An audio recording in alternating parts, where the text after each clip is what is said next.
ده عسل صدر جبلي مش هتلاقيه موجود في مصر.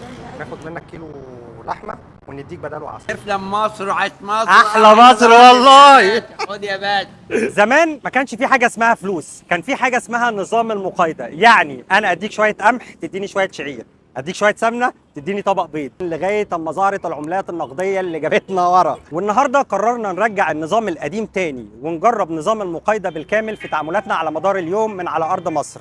الفكره كلها ان احنا هنبدل عسل بتاع العسل باي منتج موجود عند اي حد احنا محتاجينه. طبعا زي ما احنا عارفين او مش عارفين، العسل ده كان بيعتبر اعلى حاجه في الهدايا، لدرجه ان الملوك والامراء ايام زمان كانوا بيهادوا بعض بالعسل. اللي انا عايزك تشوفه ان احنا هنشوف ردود الفعل المصريين ايه على الموقف ده. احلى مسا عليك، عايزك تكمل الفيديو للاخر عشان تشوف ايه اللي هيحصل. يلا بينا يلا بينا. بقول لك ايه، انا هجرب دلوقتي اوقف تاكسي ونشوف الكلام على ايه. عامل ايه يا باشا؟ بقول لك ايه، عايز اعرض عليك عرض. اتفضل انا رايح ميدان الجيزه بس معيش فلوس. يا باشا، يعني يزيدني الشرف. اتفضل عادي. ماشي بس يعني بدل الفلوس هديك عسل، ايه رايك؟ لا يا باشا عادي، من غير اي مقابل نوديك. مش هتاخد اصلا ولا عسل ولا فلوس؟ ولا اي يا جدع انت ازاي ما ينفعش؟ والله عادي، ولا اي مقابل يعني. ادي اول واحد يا جماعه نصور معاه، الراجل موافق ان هو يوصلنا من غير اي حاجه. يعني اسم الكريم ايه؟ اسمع علي. استاذ علي. حبيبي يا استاذ علي، اخبارك ايه؟ الحمد لله والله. باشا الراجل ده لازم ياخد عسل من غير فلوس ومن غير اي حاجه. لا استناني. والله. لا انا مش رايح على فكره ولا حاجه، انا بهزر بس لا يا والله. باشا، انا عنيا ليك. لا حبيبي. والله العظيم، ولا كل حاجه فلوس ولا كل حاجه يعني. بقول لك ايه انا ناوي ان انا انزل براند العسل بتاعي هنا. ده برطمان عسل سعره حلو، يعني مش رخيص والله، بس يعني ده هديه مني ليك. حبيبي تمام، وعايزك بس اهم حاجه تجربه وتكتب لي رايك فيه في الكومنتات. تمام خلاص.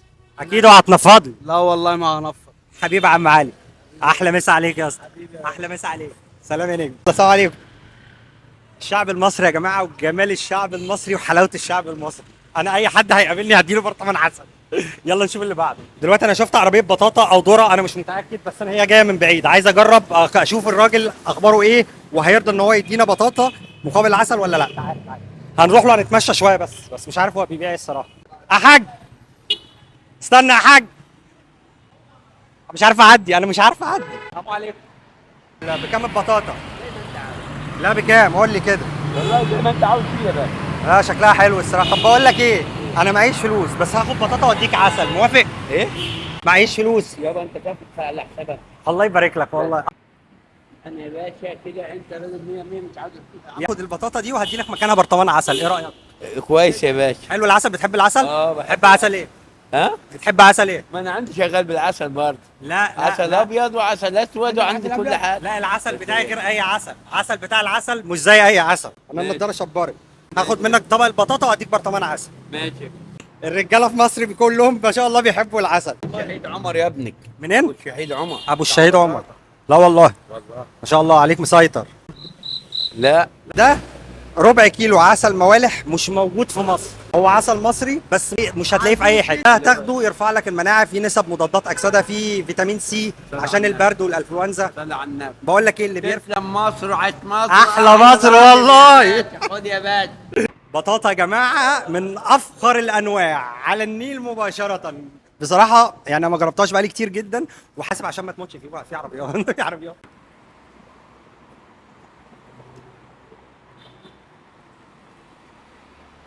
واو. ننقل بقى التجربه لمستوى تاني خالص، ان احنا نخش على محل جزاره زي اللي هناك دوت. الناس دي احنا ما نعرفهاش. هنحاول نبدل كيلو لحمه بعسل صدر. طبعا قيمه عسل الصدر لوحده حوالي 1000 جنيه او حاجه. كيلو اللحمه تقريبا سعره في حدود 500 جنيه او حاجه زي كده على اخر حاجه سمعتها. فاحنا هنجرب نخش جوه، بس الواحد مقلق شويه شويه صغيرين مش قوي يعني، عشان خاطر موضوع السنج والمطاوي والسكاكين ربنا يستر. يلا بينا. مقلق شويه صغيرين يعني، ربنا يستر. هنحاول نشوف المعلم مين ونخش عليه، لان هو ده اللي هيجيب لنا الخلاصه. يا اسطى الناس الراجل مع ناس كتير، مع ناس كتير والله، مع ناس كتير. السلام عليكم. ومين صاحب المكان هنا؟ السلام عليكم. ازيك يا معلم؟ إيه الاخبار؟ بقول لك ايه، احنا في عندنا فكره كده ان احنا عايزين نعمل نظام مقايضه. نديك كيلو او ناخد منك كيلو لحمه ونديك بداله عسل. توافق ولا ما توافقش؟ على فكره قيمه العسل والله غاليه مش رخيصه. انا من الاول على فكره خايف اخش عليك عشان سجنك بقى والمطاوي وبتاع. دلوقتي يا جماعه ده اول واحد يقول لا، يمكن عشان هو مش مستوعب ان في عسل غالي. يعني هو الراجل اول ما قلت له عسل قال لي لا، انا احترم ده جدا. بس قشطه، نشوف اللي بعده. عربيه كبده في ميدان الجيزه، ناكل لنا سندوتشين ونروق على حالنا ونشوف الراجل هيرضى ولا لا. تعالى مكتوب الرغيف ب 12 جنيه. لو سمحت يا باشا كنا عايزين سندوتشين كبده، 4 سندوتشات كبده 2 و2. بس بقول لك ايه، انا معيش فلوس. انا هديك عسل. انا فاكرك انت بتاع الامارات او حاجه زي كده. بتاع ايه؟ كنت بتعمل عسل في الامارات. ايه ده عارفني ده. حصل بس انا كنت هعرض عليك نظام جديد. هقول لك هاخد الاربع سندوتشات كبده واديك برطمان عسل بدل. ماشي انا موافق. شوف العسل هيعجبك ولا لا. موافق على دي؟ كويس بس اهم حاجه. والله انت وذوقك بقى، انت هتشوف وقول لي. بس لو يمني يبقى تمام. لا يمني ما وعدكش. يمني انا مش معايا يمني دلوقتي بس هو جاي. الايه؟ لو مصري عندي عسل مصري، معايا عسل لا مصري. عايز حاجه على ذوقك بقى، مش مشكله اي حاجه. عسل موالح شغال اي حاجه تمام. بس هتتبسط. هتتبسط. كام كيلو؟ 5 كيلو ولا كام؟ 5 كيلو لا 10 يا عم، 10 كيلو 10 كيلو.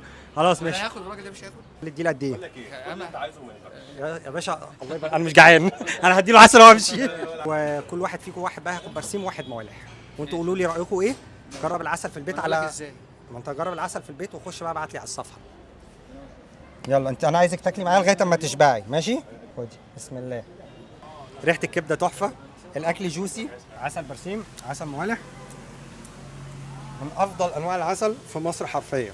يعني الانواع دي انا تعبت جدا على بال ما اخترتها. انتوا بقى اختاروا مين ياخد برسيم ومين موالح.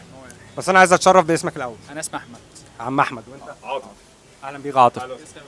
خريجين ايه او دارسين ايه؟ انا خريج دار علوم مدرس لغه عربيه. ما شاء الله ما شاء الله. بكالوريوس المعلومات. احسن ناس احسن ناس. ربنا يرزقكم وربنا يبارك لكم. الاكل تحفه حبيبي، انبسطت بيكم شرفتوني. يلا نشوف اللي بعده، نخلص الاكل بس ونشوف اللي بعده. السلام عليكم. ايه الاخبار يا حاج؟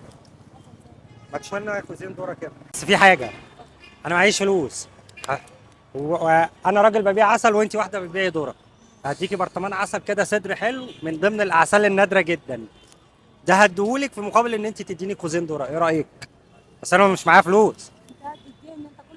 الله يبارك لك الله يبارك لك. طب خلاص الدوره بتاعك بقى حلوه ولا ايه؟ احلى دور يا باشا. الله يبارك فيكي. خلاص اسمع عبير. ربنا يبارك فيك يا حاجه عبير. عندك ولاد؟ عندي ولاد. ربنا يبارك لك فيهم يا رب. طيب خلاص نقلنا بقى كوزين يكونوا حلوين كده والله ابيض. لا ما اعرفش، اختاري لي انت على ذوقك. والله ابيض والله دور كلها زرع. عايزين حاجه مسكره. ماشي خلاص. انت بتبيعي الكوز الذره بكام؟ 25 وب 15 السكري ب 25. يبقى احلى ذره يا جماعه في ميدان الجيزه عند الحاجه ام عبير، صح كده؟ ربنا يبارك فيك يا رب. ابيض والله اسمر. عايز كوز واحد ولا ايه؟ واحد. خد اتنين يا عم، خد اتنين والله ده جميل. يا عم خد اتنين. الشاب ما يقدرش. ايه ده؟ انت عرفتني؟ حبيبي. عسل. هو شفتي بقى انا ما ضحكتش عليك اهو، انا راجل بتاع عسل اهو. بصي بقى يا ست الكل، ده برطمان العسل اللي انا بقول لك عليه، ماشي؟ ده عسل صدر جبلي مش هتلاقيه موجود في مصر. تاخدي منه معلقه شاي، ده كويس بقى في موضوع المناعه، نسب مضادات الاكسده. تشكر والله ده هيظبط معاكي الدنيا كلها. مسقطه والله كده، ده بدوخ من الشاي، اشرب شاي على طول والله. طيب بتاخدي منه معلقه اكل كبيره بقى كل يوم الصبح تظبط الدنيا وانت نازله الصبح. يا باشا ماشي. اتفقنا؟ ربنا يبارك. امشي منك. دوقي بقى وقولي لي رايك ايه. بعدك برضه يا باشا. لا لازم، سكة، ده انت سكة. الاساس. سكه. ده انت الاساس. سكة. لا بجد دوقي وقولي لي رايك فيه ايه. مش هاخده منك. ده الله يبارك لك الله يبارك انت لك. وشك سمح. الله يبارك لك يا ست الكل والله. الله يبارك لك. جامد جدا اقسم بالله. اي حد في ميدان الجيزه يجي عند الست ام عبير، احلى ذره في الدنيا هتدوق سويت كورن. سلام يا باشا، فرصه سعيده. احلى سلام اهو. ربنا يسترها معاك. وبما ان تجربتنا خلصت النهارده وانا بالمره كنت موجود في ميدان الجيزه، فكان لازم اعدي على الكليه اللي انا خرجت منها، كليه زراعه جامعه القاهره. يعني انا اصلا اتشرف ان انا خريج الكليه دي.